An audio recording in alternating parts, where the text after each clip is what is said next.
Bonjour les fidèles.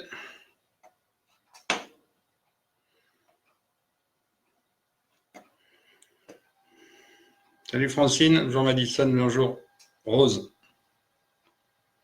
Diamant, diamant.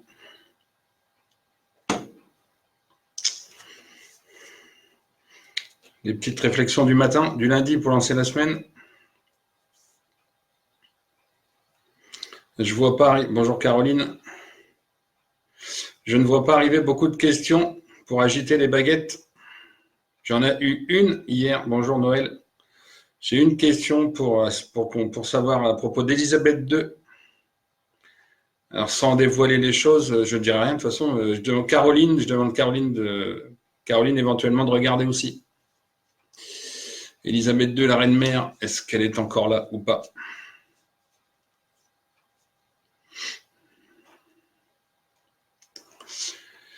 Donc, bon, bah, je ne sais pas si c'est trop tôt, trop tard, on s'en fout un peu, on verra bien. L'idée, c'est de revenir un petit peu rétro-pédaler sur une suggestion de Jean Fray, qui dépose sa fille à l'école, je pense, le temps qu'il arrive, qui est éventuellement de revenir un peu plus en détail sur les moments clés de l'histoire. Alors, je l'ai déjà tellement fait que, bon, j'ai hésité. Bonjour Jean-Michel. Là, je voulais juste déjà revenir sur des vidéos que j'ai vues et sur des réflexions que j'ai eues, des remarques, hein, pas forcément des. Merci Caroline. Pas forcément comment je dirais, bonjour Jean-Michel, hein, des remarques négatives, hein, des réflexions, voilà, réfléchir, des réfléchissements si on veut. Donc je voulais reparler un tout petit peu de Révo, d'Alexis Cossette aussi, puisque je me suis permis de demander leur taux vibratoire ce matin, pour savoir justement s'il fallait aller loin et tout ça. Et en même temps, ça m'a permis de comprendre quelque chose de relativement simple pour ceux qui me suivent et qui me demandent éventuellement leur taux vibratoire, savoir un peu où ils en sont. Au même titre qu'à une époque, on me demandait la frontoscopie, l'analyse du front, l'analyse de l'âme, puisque les images de l'âme se projettent sur le front. Normal, hein, puisqu'elle est là. Enfin, normal. Et donc, je demandais le taux vibratoire. Et il se trouve que les gens qui, effectivement, vont dans le sens de l'univers, mais au sens terrestre, au sens pragmatique, comme c'est leur cas, à tous les deux, l'ensemble de ces personnes qui n'utilisent pas la faculté, on va dire, spirituelle ou médiumnique, au moins spirituelle en tout cas, pour décrypter les éléments, vont rester stagnés donc à 640 000 unités d'énergie, pendant que l'univers, lui, est à 999 000. Pour info, les personnes, ou même peut-être associations d'ailleurs, qui œuvrent en ce sens, mais en utilisant la spiritualité et la médiumnité qui arrive avec, parce que accéder au spirituel, c'est nettoyer ce qu'il y a à l'intérieur, donc c'est permettre une communication verticale entière et nickel entre l'univers, l'homme et la Terre, sachant que tout ça, c'est l'équivalent d'un circuit électromagnétique. Et ceux qui utilisent ces facultés-là au maximum, au bon moment, c'est-à-dire en ce moment, arrivent entre 930 et 999 000 unités d'énergie. Autrement dit, ça ne veut pas dire que ce ne sont pas des gens fiables ou des gens pas fiables. Ils sont fiables, mais leur boulot est aux 2/3 de leur capacité. Alors, si je dis ça, en même temps, ce n'est pas pour les critiquer, bien entendu, puisque je soutiens complètement. Ce matin, je regardais Alexis Cossette, Radio-Québec, même si, voilà, il y a des choses qui manquent, quoi, dans l'analyse. Bonjour Fabien, bonsoir. Madison, ben, comment savoir? Moi, je prends le taux vibratoire avec mes baguettes, sans aucun outil de référence, pour justement que ce soit quelque chose de plus universel, plus spirituel, ésotérique si on veut, plutôt que d'avoir un support qui ne donne pas des valeurs homogènes. Là, au moins, c'est homogène, parce que je pars par rapport au taux vibratoire de l'univers, et donc celui de la Terre.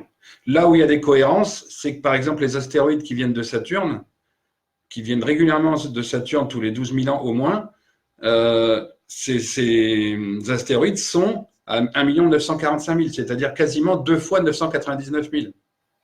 Quasiment. Hein, c'est pratiquement 2 fois 927. Quand je vous dis qu'on est à au moins 930 quand on commence à utiliser ces facultés spirituelles pendant un certain temps, qu'on les travaille et qu'on les met en œuvre, et qu'on accède du coup à quelques flashs, à quelques réponses sans forcer. Justement, tout ça, il y a une cohérence qui est complètement opposée à tous ceux qui parlent en bovis et qui, suivant la personne, vont trouver entre 1 million et 12 millions et 200 000. C'est complètement farfelu.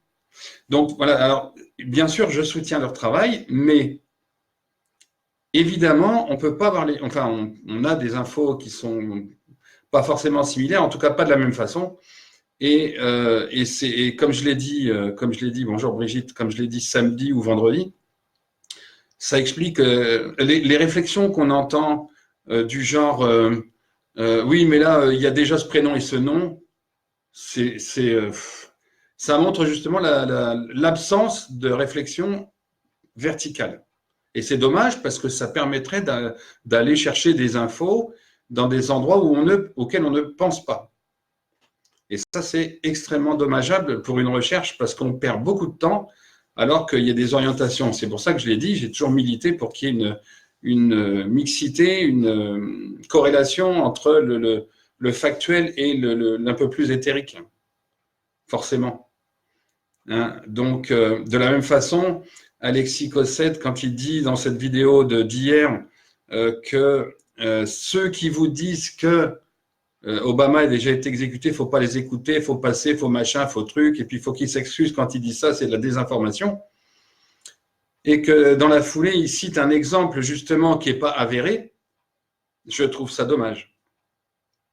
Il faut mettre tout, on ne peut pas étudier les choses que sur un plan horizontal, sur un plan terrestre. Il n'y a pas que la Terre dans la vie. Et Brigitte qui nous rejoint, qui est dans la médiumnité aussi, est forcément d'accord. Enfin, au moins sur ce point, Caroline idem, et sans doute d'autres parmi vous. Donc, il faut absolument avoir les deux, le plan horizontal et le plan vertical. Avec ses angles, avec sa stabilité, c'est le cas d'une pyramide.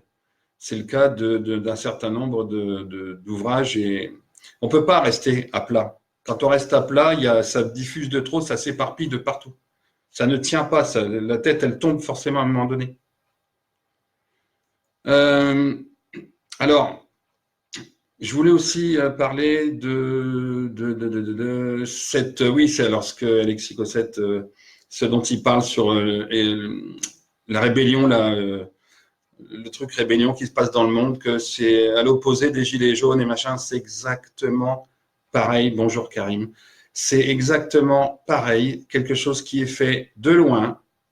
Je viens de voir un article qui dit qu'il y a des gens qui étaient payés, je ne sais plus combien, 400 $ la semaine ou je ne sais pas quoi, pour être des activistes. L'info médiumnique, encore une fois, enfin médiumnique qui d'ailleurs, mais qui prend toute sa place dans les gilets jaunes, l'info médiumnique qu'on a, c'est qu'au début, c'était la même chose pour certains gilets jaunes. Hein. Par le biais d'un avocat d'une ONG de Soros. C'était la même chose. L'instrumentalisation voulue au départ pour masquer le reste. Et après, évidemment, il y a des choses qu'on ne peut pas vérifier, mais dans ce que ces gens-là disent, c'est exactement pareil. Il y a des choses que l'on ne peut pas vérifier. Et ce n'est pas le témoignage de Pierre-Paul Jacques, hein, parce que les témoignages de Pierre-Paul Jacques, il y en a eu des Saint-Pierre, des Saint-Paul, des Saint-Jacques après Saint-Moïse. Et à chaque fois, ça a été des témoignages tronqués, déviés et modifiés. La tricherie, du mensonge en permanence. On ne peut se fier à pas grand-chose. Si ce n'est à ce qu'on capte éventuellement et à observer, à regarder. Alors, ce qui me gêne aussi dans ces recherches terrestres, c'est qu'on fait des constats. On fait des constats que c'est moche, c'est affreux, c'est pas beau, c'est cacaboudin, tout est noir, machin, puis demain on va nous faire ci, Mais oui, mais alors, demain on va nous faire ci, demain on va nous faire... Mais vous proposez quoi? On entretient sans arrêt, ce que je marquais un peu dans le commentaire, la violence, on entretient la noirceur des choses. Alors oui, il y a des choses noires. Oui, ça va être sombre, très sombre, bien sûr.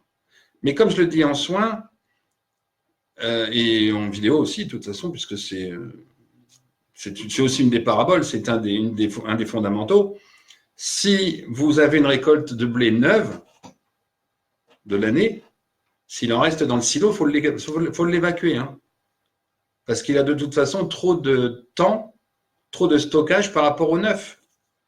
Donc on le vire et on stocke le neuf. Parce que s'il en reste du blé ancien, c'est qu'on en avait de trop. Donc on prend le neuf, il y en aura assez. Alors, bon, il y avait un live hier soir, oui. Ok, donc, évidemment, demain, si on veut que ce soit bien, il faut que le sombre tombe. Mais demain, c'est quoi? La projection, c'est quoi? Ces gens qui font des analyses excellentes, hein, qui font un excellent travail d'enquête, mais on propose quoi demain? Comment on fait tomber? Qu'est-ce qu'on fait? Qu'est-ce qu'on dit? Comment on pratique? Ben, il n'y a rien, il n'y a jamais rien à ce niveau. Il y a toujours moult personnes qui, oui, c'est noir, oui, demain ils vont nous mettre des puces, oui, demain ils vont faire ci, oui, demain ils vont faire ça. Mais c'est comment est-ce qu'on fait pour arriver à les contrer? Juste en dénonçant? Ben non. Alors j'entendais que justement Alexis parlait de ce mouvement qui prônait quelque part l'hypoconsommation, faire tomber le sociétal. Et il n'est pas d'accord, mais bien sûr qu'on devrait être d'accord. Parce que ça va mettre demain les gens dehors ou sans boulot. Le boulot, il y en a toujours. L'argent, y en a-t-il besoin quand on peut échanger les services? Non. L'hypoconsommation, c'est ce qu'on aurait dû faire depuis longtemps pour éviter la violence. Mais évidemment, le sioniste n'est pas de cet avis. Lui qui a construit depuis des millénaires, salut Valérie, salut Anissa, bonjour Bruno, depuis des millénaires, son parcours et cette amplification là où on est aujourd'hui, en fait. Hein. Donc on doit pas, enfin, on doit aussi projeter. Pour projeter, et c'est là où je vais en venir pour démarrer un cycle un peu nouveau de retour en arrière, on va dire, de retour sur les faits historiques, hein, enfin, sur un certain nombre de mensonges, sur l'explication des hyperboréens, hyperostréens, les civilisations, les dieux qui n'ont jamais existé, enfin tout ça, je vais y revenir peut-être un peu plus en détail, séquence par séquence. Mais avant toute chose, donc, faut comprendre que, encore une fois, et même, bonjour Jérôme, même s'il y a des gens qui aiment descendre Grimaud parce que ceci, parce que cela, ces gens n'ont juste pas réfléchi à d'autres choses qui sont indirectement énoncées. Et c'est notamment le cas de ce truc fondamental, enfin de cette construction fondamentale qu'est le sphinx. Le sphinx, les pyramides, le sphinx, c'est la base. C'est la base. Le sphinx, c'est la base parce que c'est celui qui donne l'horloge universelle. C'est celui qui donne le repère et qui fait comprendre le cycle de 12 000 ans que l'on vit. La seule erreur de Grimaud en ce sens, et je l'ai déjà dit, lui qui par ailleurs, à mon avis, complique trop les choses, justement, ne les rend pas simples pour tout le monde, et donc fait le boulot, j'ai envie de dire, un peu à l'envers. Mais le seul truc sur lequel je ne suis pas d'accord, et je l'ai déjà dit, c'est sur ce cycle qui n'est pas de 12 950 ans, auquel j'ai cru au début. Le 12 950, je le répète, c'est si le cycle est linéaire à l'infini linéaire. Et ce n'est pas le cas. Ce cycle, il se confond avec la corde à 13 nœuds utilisée à Guédelon et par les anciens, bien sûr. Il se confond avec les 13 apôtres, enfin 12 apôtres plus le Christ. Le 13e apôtre étant Judas, qui est jumeau du Christ, donc le 13 égale le 1. La corde à nœud ne s'utilise pas de façon ouverte, mais toujours fermée pour avoir des rapports de proportion, des rapports d'angle et compagnie. Et donc, de la même façon, ce sphinx, avec ce qu'on appelle la précession des équinoxes, c'est justement un cycle fermé. Donc, le 13 égale le 1. Ce qui explique la confusion de beaucoup et les hypothèses du serpentaire qui serait un 13e signe zodiacal et machin. Non, c'est celui qui relie le tout. C'est celui qui relie le tout, comme l'Ouroboros. L'Ouroboros, le serpent qui symbolise la vérité, et les révélations aussi au niveau de la théosophie. Théosophie, c'est ce qui, justement, on est en plein dedans. Et comme c'est un cycle fermé, c'est du 12 000 ans. Si on comprend ça, on doit, avec d'autres, évidemment, il y a d'autres réflexions derrière. Là, je la fais un peu courte le matin. Il y a d'autres réflexions derrière. Mais on est sur des cycles de 12 000 ans. Ça veut dire que tous les 12 000 ans, l'humanité est là où elle en est comme aujourd'hui, c'est-à-dire vraiment dans le dur, je veux dire, dans le plus pourri du pourri, pour nettoyer. Le but, c'est de nettoyer les âmes. C'est de nettoyer les âmes et c'est de ne pas laisser la terre à l'homme, je dirais, sur une ligne infinie, parce qu'il finirait par la rendre ronde, parfaitement ronde, comme c'est dans les têtes des témoins de Jéhovah. La tête sera parfaitement ronde, tout sera rose, tout sera beau. Et comme je leur ai dit une ou deux fois quand ils sont venus me voir pour essayer de m'expliquer des choses, qu'ils sont repartis 1h30 après avec un peu une claque sur la tronche parce que leur façon de voir colle pas. Si la Terre est parfaitement ronde, il n'y a plus de relief, il n'y a plus d'eau. Donc la Terre finalement meurt s'il n'y a pas d'eau. Et l'homme aussi, du coup. Donc il ne faut absolument pas rendre la Terre ronde. C'est pour ça qu'il faut des gens pour la travailler, parce que même avec l'érosion, elle finirait par devenir ronde. Parfaitement ronde, une boule. Et une boule, elle n'accroche plus dans l'univers. Non plus. Alors, ça veut dire que tous les 12 000 ans, donc, il y a un apocalypse par l'eau alternativement avec le feu. On est dans celui du feu, puisque vous avez tous entendu parler du déluge, qui était donc il y a 12 000 ans, précession des équinoxes, quand Orion était au plus bas de l'horizon. Ça, c'est ce que dit Grimaud. C'est compliqué à vérifier, surtout dans les hypothèses des astronomes et des scientifiques, qui n'ont pas envie que ça se sache comme ça par ésotérisme, qui aimeraient bien que ce soit prouvé par des calculs mathématiques ou physiques, avec plein d'exceptions, plein d'exceptions à la règle, évidemment. Donc, on est dans cette période de 7 ans, sachant que vous connaissez en numérologie du 1 au 9, vous savez normalement que du 1 au 7, c'est la progression, c'est la création d'un jardin, l'entretien d'un jardin, la récolte, avant le 8, où on laboure, on va dire, et le 9, on laisse reposer. C'est la même chose pour nous, on est sur un cycle de 9, les 7 positifs, stagnation, descente, et on recommence. Donc c'est le cas d'ailleurs pour les mariages, c'est le cas pour la création de sociétés qui dure plus de 2 ans et demi, parce qu'il y a aussi un cycle de 2 ans et demi, 2,6, 1 plus E qui est associé, qui est le nombre d'or moins 1, ou un truc dans ce goût-là. On est sur un certain nombre de constantes universelles. Alors, donc ce cycle de 12 000 ans, il y a un apocalypse de 7 ans et on est dedans. En plein dedans, et sur ce qui semble être le pic entre septembre 2019, qui a un lien avec la reine, indice, Elisabeth, je parle, et mars 2020. Un accent circonflexe, le pic, je dirais le pic apocalypse. On est dedans, dans ces révélations, dans les travaux que font, donc j'en parle un peu au début, Révo et bonjour tout le monde, ce que fait Révo et ce que fait donc aussi Alexis Cossette, excellent, je le redis encore une fois, le but c'est pas de dire ce qui n'est pas bien, c'est juste que ça manque de quelque chose. Si on comprend comment est faite la Terre, si on comprend ces cycles-là, on sait donc aujourd'hui que ce qui se passe est entre guillemets normal, au sens universel. Évidemment pas au sens humain, puisqu'on est même dans l'inhumain, ça on est complètement d'accord. Mais cette vision-là, cette explication-là, doit permettre de savoir que demain, non, ils ne vont pas mettre la puce et RFID et compagnie, même si ça a commencé dans certains endroits. Non, il ne va pas y avoir si, non, ça ne va pas être 50 ans de noir, et puis non, Troisième Guerre mondiale, enfin. On veut absolument parler de Troisième Guerre mondiale parce que l'Iran, parce que machin, ça aurait pu être avec la Corée il y a quelques années, ça aurait été le cas s'il y avait eu Clinton, Hillary au pouvoir. Enfin, ça aurait été le cas. Sauf que l'univers est très bien fait. Malgré cette imperfection de l'homme, c'est ce qui le rend parfait, au sens où il ne détruira pas la Terre. Alors, l'imperfection de l'homme, où la perfection de l'homme réside dans son imperfection. C'est con, mais c'est paradoxal, mais c'est quand même, au sens universel, c'est ça. Et ça permet de ne pas non plus voir tout en noir et ils vont faire ci, ils vont faire ça.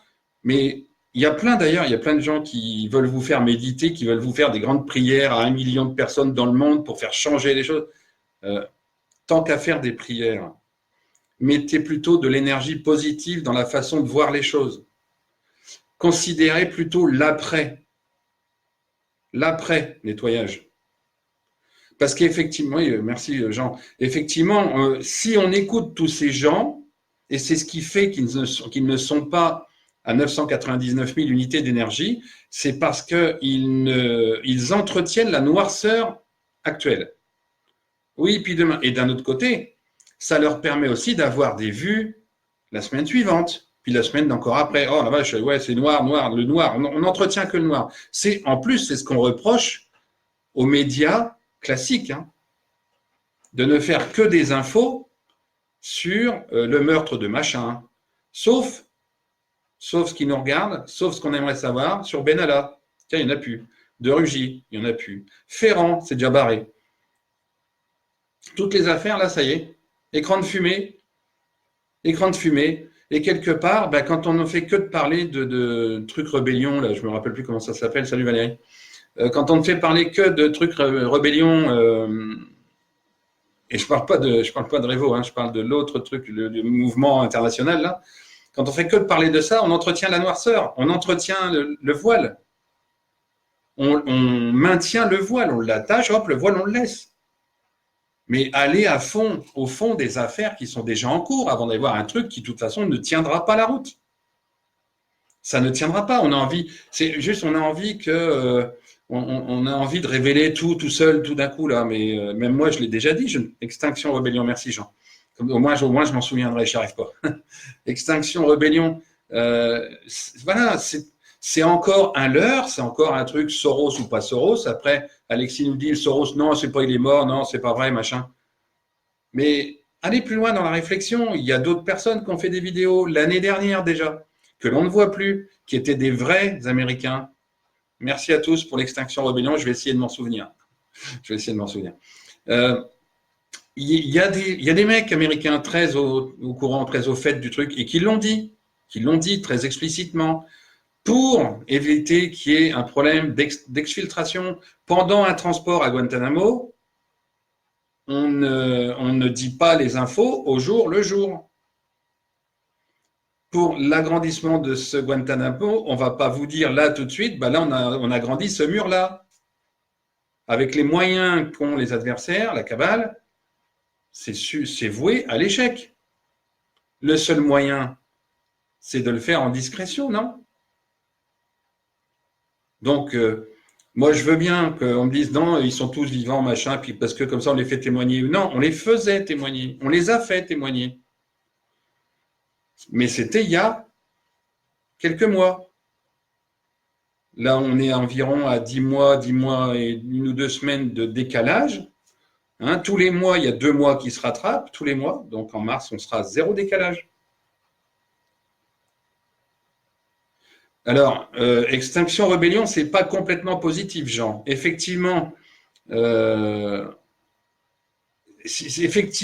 oui, enfin, extinction de la rébellion, c'est un peu facile, le Hervé. Merci quand même de la précision, mais c'est un peu facile.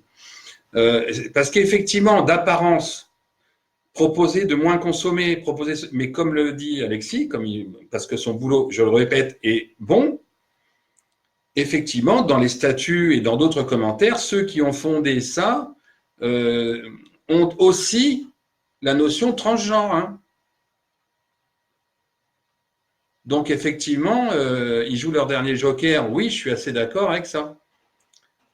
Hein, il n'y a pas, c'est effectivement à la base, on vous met toujours à l'écran de fumée le truc qui est, c'est bien, ça va être important, c'est utile.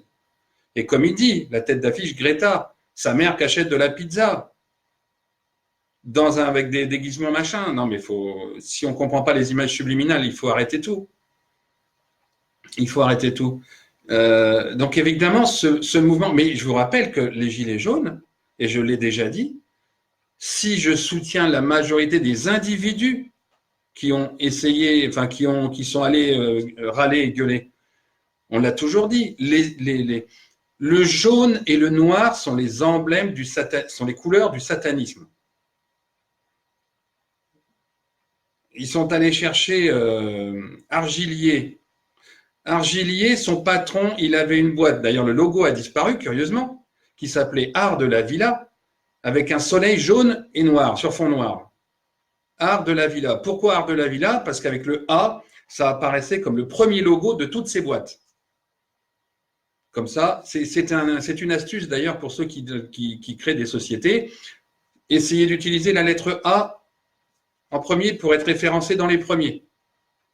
C'est un truc basique. Hein.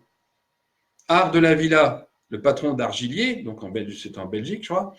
Argilier, c'était un logo soleil jaune sur fond noir. Il y a le jaune, le noir, la pyramide, le papillon, le crâne. Je parlais de crâne de cristal et de crâne en obsidienne. Le crâne, c'est l'emblème des nazis qui gardaient les camps de concentration, pour info. Aquino, vous comprenez? Alors, les écrans de fumée, c'est bien, les mecs qui bossent terrestres, c'est super, mais il y a d'autres dimensions à utiliser, c'est fondamental pour arriver à décrypter ce qui se passe. C'est comme ça d'ailleurs que pour l'instant, et même si évidemment on ne peut pas encore le prouver, parce que vous savez quand même qu'ils ont créé la maçonnerie en 1717 pour réécrire pendant plus de 30 ans pour réécrire l'histoire, toute l'histoire, de moins 7400, le fameux Sphinx, à aujourd'hui. Toute l'histoire a été réécrite. Donc c'est pas deux mensonges aujourd'hui qui vont les arrêter. Hein. Derrière moi, oui, c'est un beau séant des Templiers, la croix rouge, le fil rouge qui relie les deux extrêmes pour arriver à recoudre l'histoire. Et non pas le sang des loges satanistes. Les bougies rouges, noires et blanches sont des rituels classiques dans plusieurs associations. Donc, si je parlais du Sphinx, c'est justement parce que le Sphinx, c'est le repère de l'horloge universelle, mais c'est aussi le premier des gros mensonges déviés par justement les formations de l'époque, ceux qui ont réécrit l'histoire. Le Sphinx, il a été fait à l'effigie de Salomon Ier, né en moins 7425. Salomon Ier, et non pas Képhren, Khéops ou je ne sais quel. Entre parenthèses, ces deux-là sont des demi-frères de Moïse. Hein. Donc, vous comprenez l'histoire derrière ou pas? Peut-être pas, mais j'y reviendrai sur un peu plus en détail par rapport à ce qui est dans les bouquins ou par rapport à ce que j'ai écrit ou par rapport à ce que j'ai déjà dit. C'est pour ça qu'on fait des petites capsules, comme ils aiment bien dire au Canada. J'essaie de faire des petites capsules pour préciser peut-être un peu mieux, puisque c'est aussi ce qu'on me demande à côté. Hein. Donc, moi, ce que je voulais ce matin, c'était reparler de ces personnes qui font un bon boulot, mais qui sont aux 2/3 de leur capacité humaine,